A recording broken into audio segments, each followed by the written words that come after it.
Oke, kembali lagi bersama Spendel TV, membuka inspirasi, menumbuhkan motivasi. Halo sahabat Spendel semuanya, tetap semangat ya belajarnya meskipun dalam kondisi pandemi. Hari ini kita akan belajar IPA bersama Bapak Nadir. Selamat pagi, Pak. Selamat pagi. Pagi kalau di YouTube nggak tahu ya, pagi, siang, malam bisa aja ya, Pak. Ya. Jadi materi yang akan Bapak Nadir ajarkan apa, Pak? Ini tentang lapisan bumi. Ini materi kelas 7 semester 2 ini. Oh, oke. Ya. Jadi kita akan menyaksikan dan menyimak juga materi yang akan disampaikan oleh Bapak Nadir.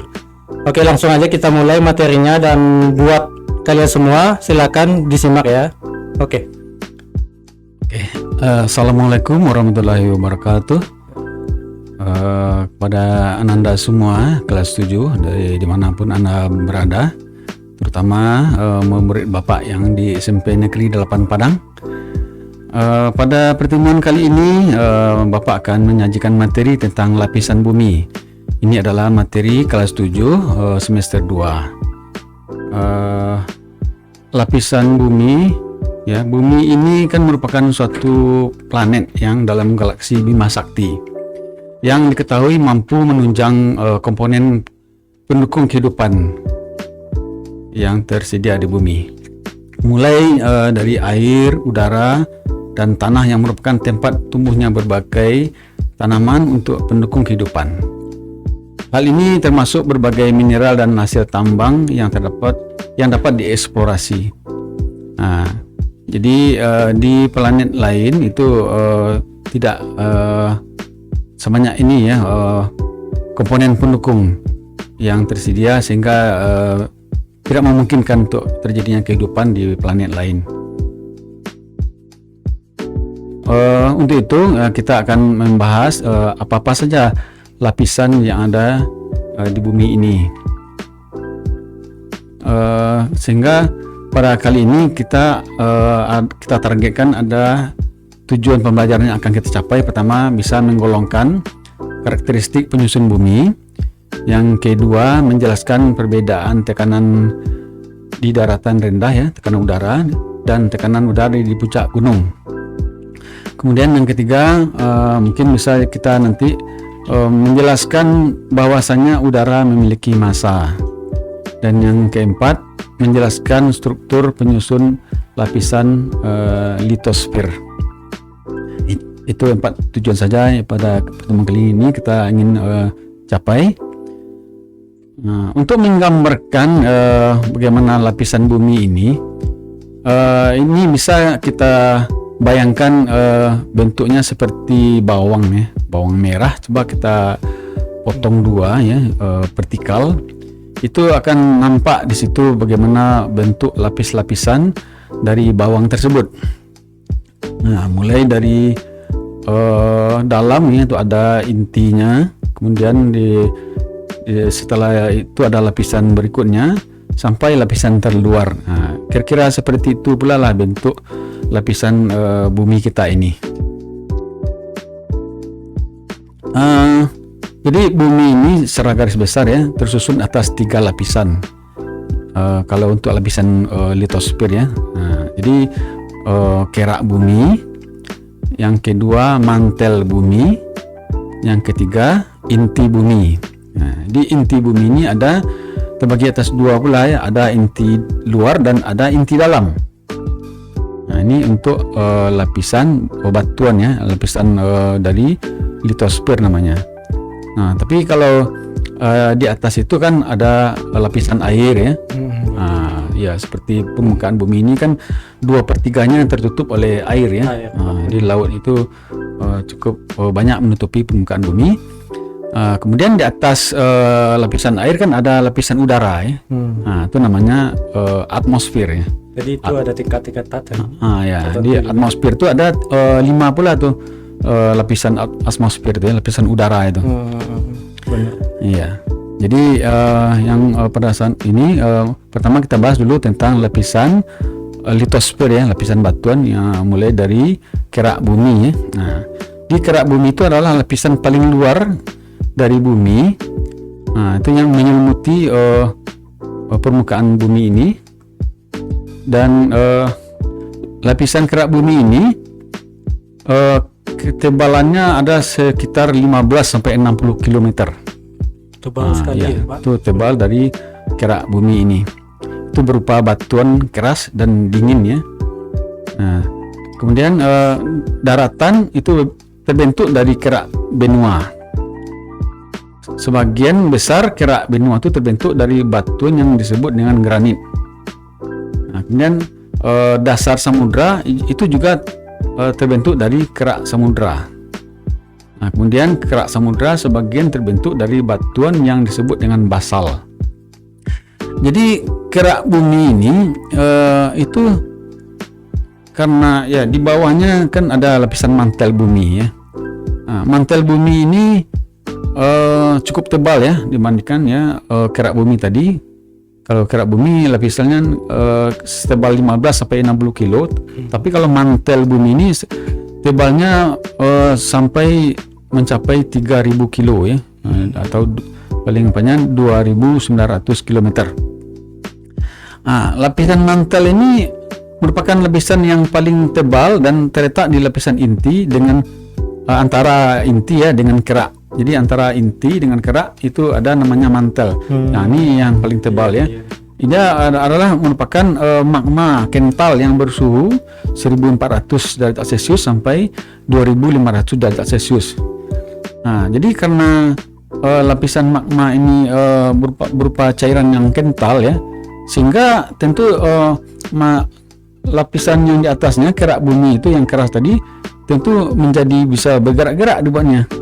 Nah, jadi kerak bumi ini selalu bergeser akibat mantel yang ada di bawahnya itu adalah berupa magma ya, yang kental gitu. Jadi makanya kalau dibandingkan dengan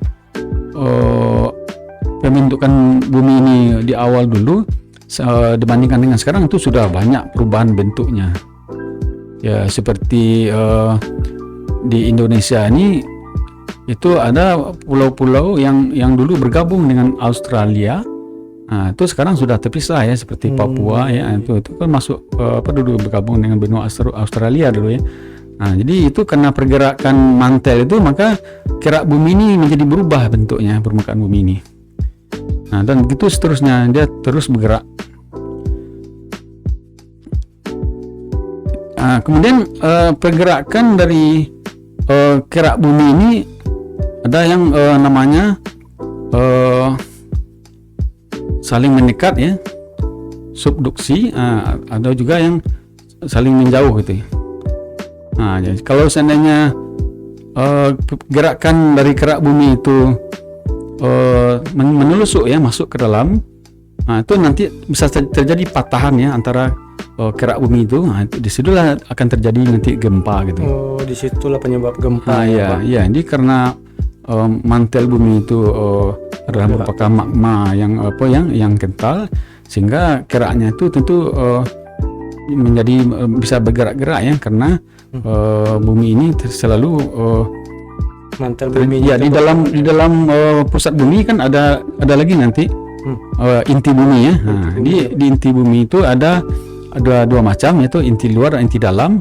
Nah, yang di inti dalam inilah merupakan bola logam yang padat dan mampat bersuhu sangat panas ya, sekitar 4500 derajat Celcius. Nah, itu terbentuk dari besi dan nikel padat.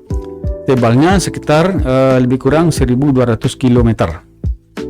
Nah, tapi yang lebih tebal tadi adalah mantel tadi ya, sekitar 2900. Kalau inti luar itu merupakan satu-satunya lapisan cair. Nah, ini di inti luarnya adalah cair ya, terdiri atas besi, nikel, dan oksigen. Tebalnya sekitar 2225 km. Nah, jadi yang inti dalamnya itu berupa bola logam yang padat dan mampat. Nah, di luarnya itu inti luarnya itu berupa lapisan cair ya. Gitu. Jadi sumber panas bumi itu dari inti dalam ini ya, yang bersuhu sekitar 4500 derajat Celcius. Jadi itu ya Pak, ya. Berarti berlapis-lapis ya Pak, Iya. seperti bawang. Nah, seperti bawang. Jadi intinya ada inti luar, inti dalam. Iya.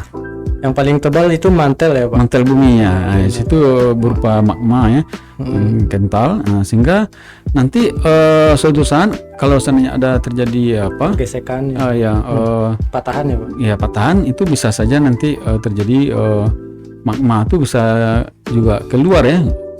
Bisa juga terbentuk gunung Merapi ya. Nah, di gunung itu terbentuknya juga karena itu ada patahan ya, dalam sehingga, dalam mantel bumi. ya, sehingga terbentuk celah sehingga magmanya bisa keluar. Nah, maka akan terbentuklah gunung api gitu kan. Nah, kemudian juga selain dari litosfer ya kan tadi ada lapisan air ya. Nah, lapisan air itu kan istilahnya hidrosfer ya. Hidrosfer. Nah, itu adalah lapisan air yang menyelimuti bumi kita ini. Kemudian di atas litosfer tadi adalah atmosfer. Nah, atmosfer itu kan lapisan udara ya. Nah, atmosfer itu berasal dari kata atmos yaitu berupa uap dan safira itu berarti bola bumi ya. Jadi lapisan uap yang menyelimuti bola bumi kita ini. Ini merupakan lapisan udara yang menyelimuti bumi. Nah, fungsinya untuk melindungi bumi dari gangguan benda yang angkasa ya, dan radiasi dari matahari. Nah, jadi ada beberapa komponen di atmosfer ini itu yang melindungi bumi ini dari radiasi sinar ultraviolet ya, sinar UV. Itu yang bisa menyebabkan kerusakan pada makhluk hidup karena terpapar oleh sinar ultraviolet ini. Sehingga itu disebut dengan lapisan ozon ya. Nah, itulah lapisan yang melindungi bumi dari gangguan radiasi matahari tadi. Jadi kalau lapisan ozon itu terkikis ya Pak. Terkikis oleh adanya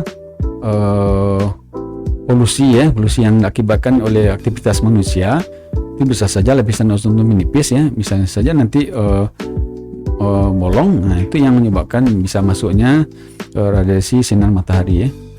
Itu yang kita takuti juga ya Pak. Iya. Di masa yang sekarang ya. Ketebalan dari atmosfer ini sekitar 1000 km ya, diukur dari permukaan laut. Jadi juga ya. Iya. Sedangkan yang lapisan ozon itu berada di lapisan yang kedua itu. Itu adalah lapisan ozon berada di stratosfer. Mesosfer yang ketiga ya. Yang ketiga mesosfer. Dia pertama troposfer, sudah itu stratosfer, mesosfer, ionosfer atau termosfer itu yang keempat. Yang kelima lapisannya adalah eksosfer. Lapisan udara itu juga mempunyai tekanan ya. Jadi udara itu kan merupakan benda ya. Benda itu kan ada berupa zat padat, zat cair dan gas. Jadi gas itu termasuk benda. Ya.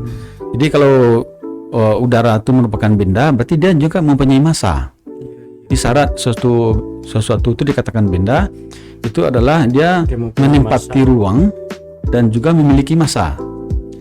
Nah, di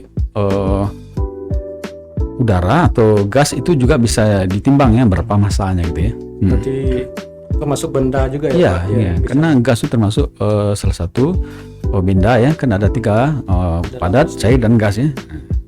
Jadi kalau seandainya udara itu merupakan suatu benda, dia mempunyai berat, berarti dia mempunyai tekanan. Ya, mempunyai tekanan. Jadi kalau kita berdiri di permukaan laut, itu mana yang lebih besar tekanan udara yang kita alami dibandingkan kalau kita berdiri di puncak gunung. Itu akan lebih besar tekanan yang kita alami kalau kita berdiri di pinggir laut ya, di permukaan laut. Itu karena udara yang menekan kita kan lebih banyak. Iya, benar. Semakin ke atas kita tentu udara yang menekan kita tentu semakin sedikit. Sehingga tekanan udaranya semakin berkurang. Jadi berarti tekanan udara itu semakin ke atas semakin kecil gitu. Dan itu bisa kita gunakan untuk menentukan berapa ketinggian suatu tempat dari permukaan laut.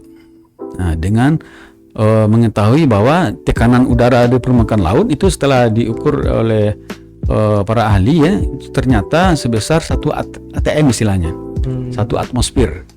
1 atmosfer itu setara dengan 76 cm Hg. Nah, jadi tekanan udara di permukaan laut itu sebesar 76 cm Hg. Kemudian tadi kan sudah kita katakan bahwa setiap kita naik ke atas itu kan tekanan udaranya berkurang. Nah, jadi setelah diteliti ternyata setiap naik 100 meter dari permukaan laut ke atas itu berkurang sebesar 1 cm Hg. Nah, di tekanan udara itu berkurang sebesar 1 cm Hg kalau kita naik dari atas permukaan laut. Jadi kalau begitu pada ketinggian 100 meter dari permukaan laut, maka tekanan udara itu menjadi 76 dikurang 1 ya. Berarti itu tinggal 75 lagi ya. Nah, di tekanan udara pada ketinggian 100 meter dari permukaan laut itu adalah 75 cm Hg. Nah, jadi dengan demikian, maka untuk mengukur ketinggian suatu tempat dari permukaan laut itu cukup kita mengetahui berapa tekanan udara saja. Nah, jadi tekanan udara itu bisa ya, tekanan udara terbuka ya, di ruang terbuka itu bisa diukur dengan barometer namanya. Jadi alat untuk mengukur berapa tekanan udara itu barometer. Jadi kalau kita naik ke puncak gunung ya, kalau kita ingin mengetahui berapa ketinggiannya ya, dengan membawa barometer ya, kita mengetahui berapa tekanan udara di tempat kita berada, maka kita bisa mengetahui berapa ketinggian dari permukaan laut kita berada itu. Nah, itu tadi kan sudah kita ketahui ya bahwa tekanan udara di permukaan laut itu 76 ya, 76 cm Hg. Nah, maka kalau seandainya kita membawa barometer, ternyata di barometer itu tercatat bahwa tekanan udara di tempat kita berada misalnya 65 cm Hg. Nah, berarti sudah berapa kurangnya dari 76 itu? Nah, berarti 11 ya? Iya, 11 Pak. Nah ya, 76 kurang 65, nah berarti 11 ya? Nah, 11 kurangnya dari 76, berarti dikali dengan 100 ya? Nah, dikali 100 ya Pak. Ya, nah berarti ketinggian kita perasaan itu adalah 1100 meter. Iya, meter permukaan laut ya Pak. Dari permukaan laut ya. Nah, berarti dari situ kita bisa dapat ya Pak ketinggian gunung itu. Iya, nah, berarti kalau 1100 meter berarti sudah berada pada ketinggian 1,1 kilo ya. Iya, benar. Nah, dari permukaan laut gitu. Nah, jadi kalau kita mengukur ketinggian satu gunung itu enggak perlu kita bawa meter. Iya. Yang penting ada barometer aja. Bawa aja barometer kita bisa ngukur ketinggian gunung itu ya. Iya, bisa kita ketahui berapa. Tapi semakin kita ke atas semakin tekanan udaranya berkurang. Low ya Pak. Semakin berkurang ya. Makanya orang di luar angkasa itu bisa melayang-layang, itulah penyebabnya Pak. Tekanan udaranya pun. Jadi itu beda lagi ya. Kalau seandainya kita tidak mempunyai berat lagi, itu menandakan bahwa itu gravitasi dari planet itu sudah habis ya, sehingga tidak ada lagi gaya berat di sana. Nah, jadi berarti kalau kita naik ya dari permukaan bumi ini sampai ke atas, itu kan gravitasinya semakin kecil ya. Kan gravitasi itu kan gaya tarik bumi ya. Nah, semakin dekat ke bumi kan gravitasinya semakin besar. Nah, jadi kalau benda itu jatuh ya, maka semakin dekat ke bumi semakin cepat gerakannya. Nah, ini kalau benda itu jauh dari permukaan bumi, bisa saja nanti tidak ada lagi gravitasi buminya. Iya, benar. Gitu ya. Jadi kalau udah dekat lagi ke planet lain, kita jatuhnya ke planet lain itu lagi. Ada lagi gravitasi yang diberikan oleh planet lain sehingga jatuhnya ke planet lainnya atau ke bulan gitu, kalau udah dekat ke bulan gitu. Nah, itu gravitasi ya, itu bedanya. Jadi kalau lapisan atmosfer itu dia tidak memiliki warna, tidak berbau dan tidak memiliki wujud. Ya, sebenarnya seperti lapisan udara mana nampak. Kita nggak kelihatan ya Pak. Iya, jadi hampa aja. Jadi tidak berwarna, serta hanya bisa dirasakan oleh indera perasanya. Nah, ada terasa kan, ada terasa udaranya. Nah, dalam bentuk angin ya. Nah, dan lapisan udara itu juga memiliki berat ya, seperti Pak bilang tadi kan, bahwa udara itu kan merupakan sebuah benda juga ya. Nah, dia juga mempunyai massa. Jadi kalau dia mempunyai massa, udah jelas dia mempunyai berat ya, karena ada gravitasi yang bekerja pada benda ya, sehingga dapat menyebabkan tekanan. Nah, itu yang menyebabkan terjadinya tekanan tadi dia, karena dia mempunyai massa juga. Kemudian lapisan atmosfer atau lapisan udara itu juga memiliki sifat dinamis, elastis, dan dapat mengembang dan mengerut. Ya, karena dia udara ya, tentu dia dinamis ya, bergerak kemana-mana gitu kan. Angin itu mudah berubah apanya kan, bentuknya, dan juga elastis. Nah, jadi seperti yang kita lihat juga ya, bahwa lapisan udara ini tentu banyak kandungan udara yang ada di dalamnya ya. Nah, lapisan atmosfer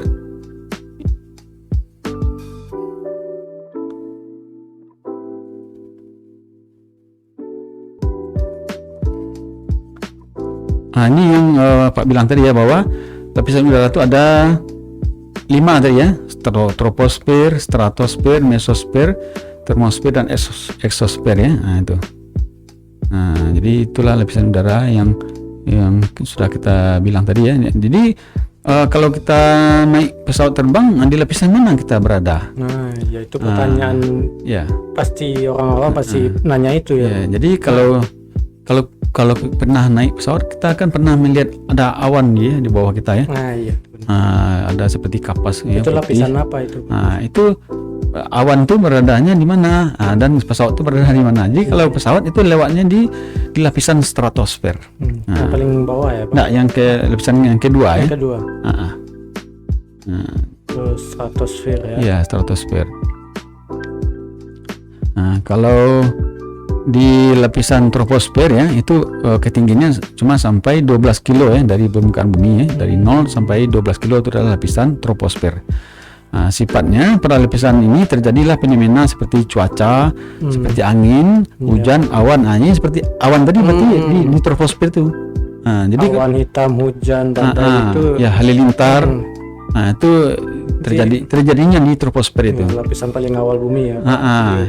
Jadi kalau pesawat tentu harus di atasnya. Berarti kita akan melihat ada awan ya. Kalau naik pesawat, itu pasti awan di bawah. Iya, berarti kita berada di lapisan atas, di atas awan tadi. Berarti di stratosfer kita ya. Di stratosfer.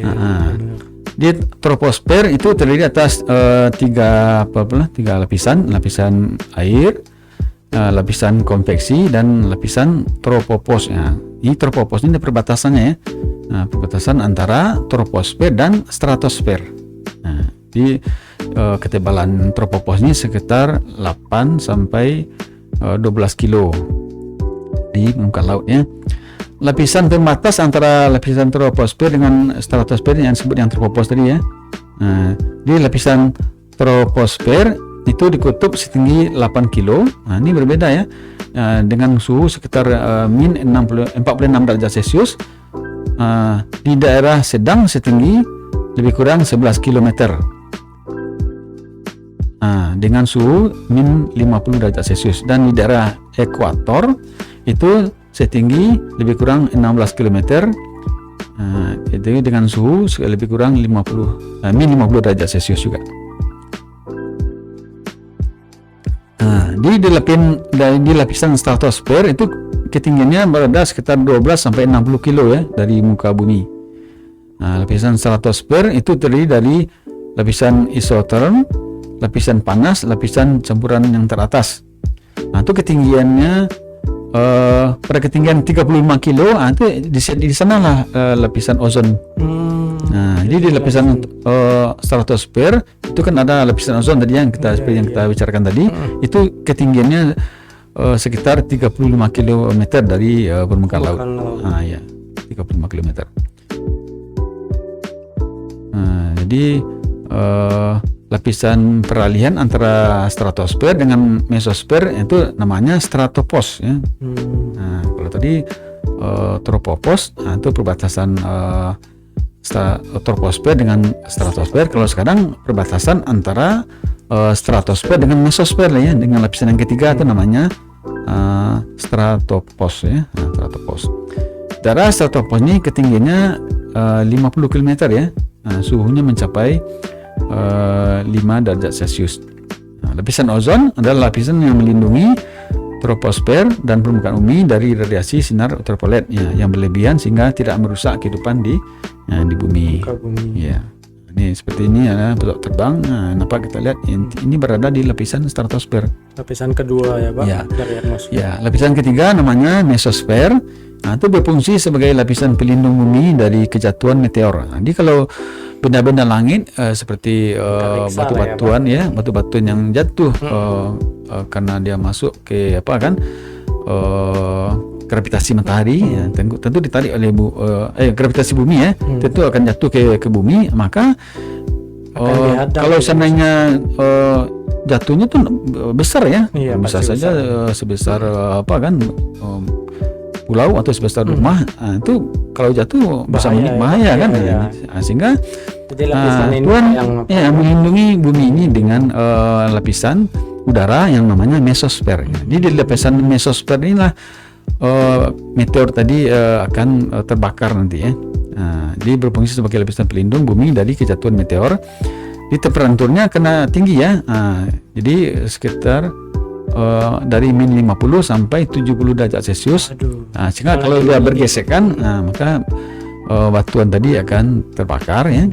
pasti habis di udara. Habis di udara. Jadi mesosfer terletak di antara lapisan stratopos dan mesopos ya. Ini lapisan mesosfer ini adalah lapisan peralihan antara mesosfer dengan stratosfer. Kalau peralihan antara mesosfer dengan stratosfer itu kan mesopos namanya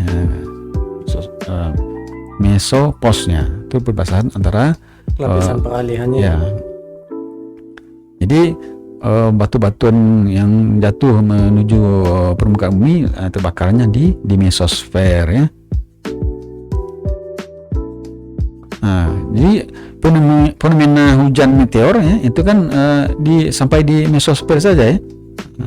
Di ada meteor jatuh itu di mesosfer itu sebagian besar sudah habis ya. Dihadang ya. Tapi ada juga satu-satu yang sampai ke permukaan bumi tapi tidak kaya lagi ya. Banyak lagi ya Pak. Lapisan keempat namanya termosfer. Itu sebagai molekul dan atau atom udara mengalami ionisasi. Jadi di lapisan termosfer ini sebagian molekulnya itu mengalami ionisasi pada lapisan ini. Peristiwa penambahan dan pengurangan elektron menghasilkan cahaya yang berwarna-warni sehingga cahaya ini sering terjadi di kutub utara dan selatan yang disebut dengan aurora. Di aurora itu terjadinya pada lapisan yang keempat ya, termosfer. Temperatur di lapisan termosfer ini mencapai 40 sampai 1232 derajat Celcius. Ini sudah semakin tinggi ya suhunya. Pada mesosfer dan termosfer terdapat lapisan yang memiliki partikel ion yang bermuatan listrik yang disebut dengan ionosfer. Jadi lapisan ionosfer ini bisa memantulkan gelombang-gelombang radio ya. Jadi di lapisan keempat ini lah bisa dipantulkan gelombang radio ya Pak. Ya. Jadi tidak memerlukan satelit ya, kalau radio cukup dipantulkan oleh gelombang ionosfer. Ya.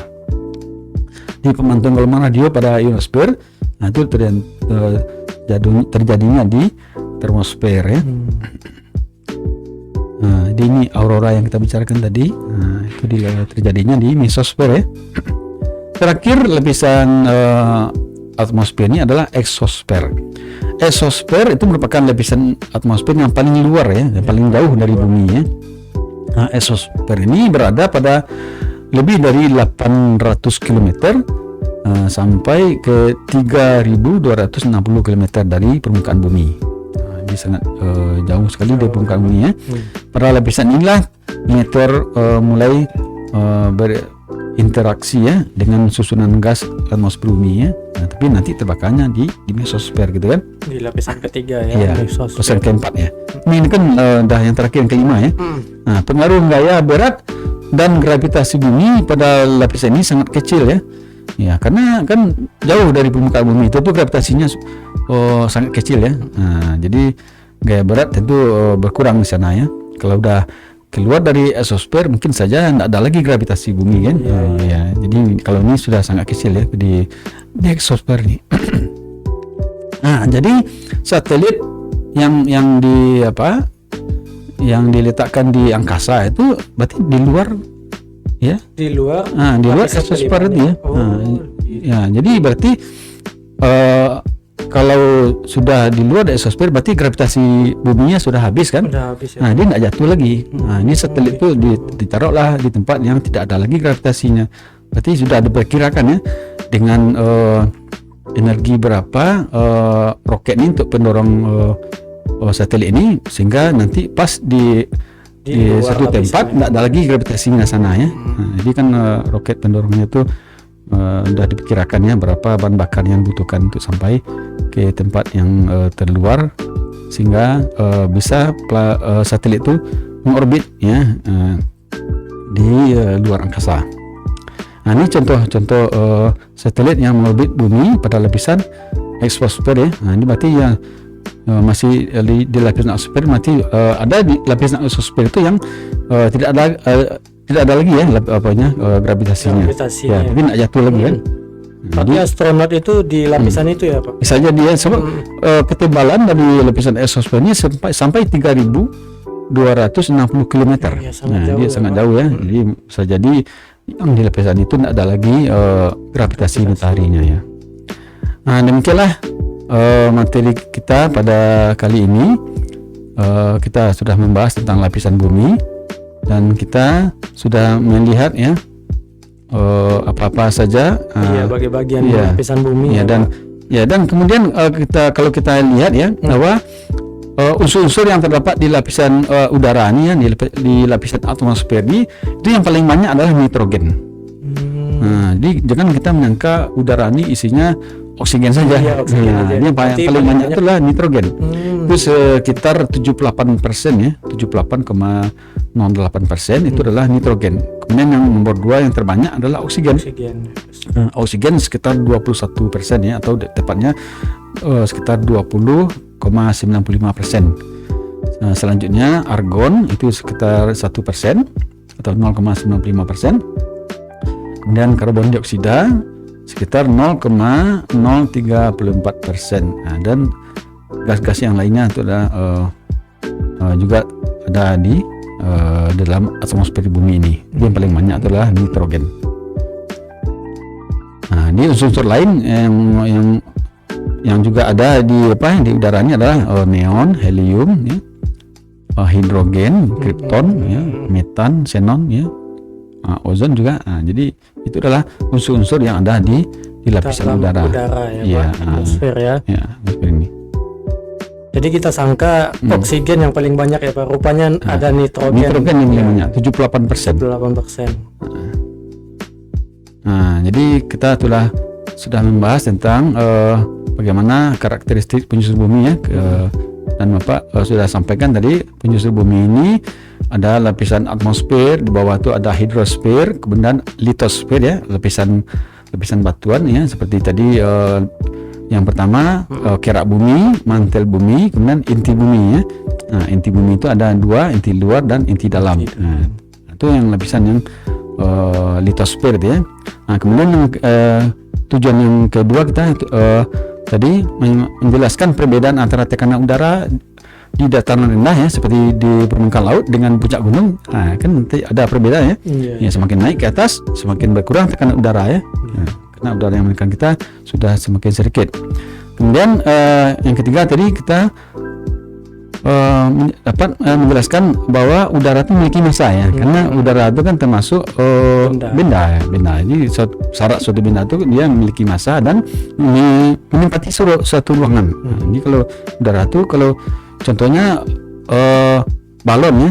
Balon itu kalau sebelum kita tiup jangan kan kempes. Iya. Nah, setelah kita tiup ternyata belum tadi menjadi Iya. melembung kan. Itu membuktikan bahwa udara itu melipati ruang. Nah, jadi udara itu masuk sebuah minda ya. Kemudian kita juga sudah jelaskan tadi bagaimana struktur penyusun lapisan litosfer ya, seperti lapisan batuan tadi, mulai dari kira mantel dan inti bumi. Demikianlah materi kita pada kali ini. Mudah-mudahan Anda bisa lebih memahaminya, dan mudah-mudahan dengan penjelasan Bapak ini bisa membantu Anda untuk mempelajari tentang lapisan bumi. Terima kasih. Assalamualaikum warahmatullahi wabarakatuh. Waalaikumsalam warahmatullahi wabarakatuh. Jadi banyak sekali ya pembelajaran pada pertemuan kali ini. Yang kita tahu ya, lapisan bumi ini sangat banyak rupanya. Jadi itulah yang bisa disampaikan pada pertemuan ini. Good luck, tetap semangat. Terima kasih Pak Nadir atas pertemuannya. Ya Pak Rizky. Oke, saya akhiri. Assalamualaikum warahmatullahi wabarakatuh. Salam Spendel. Warahmatullahi wabarakatuh.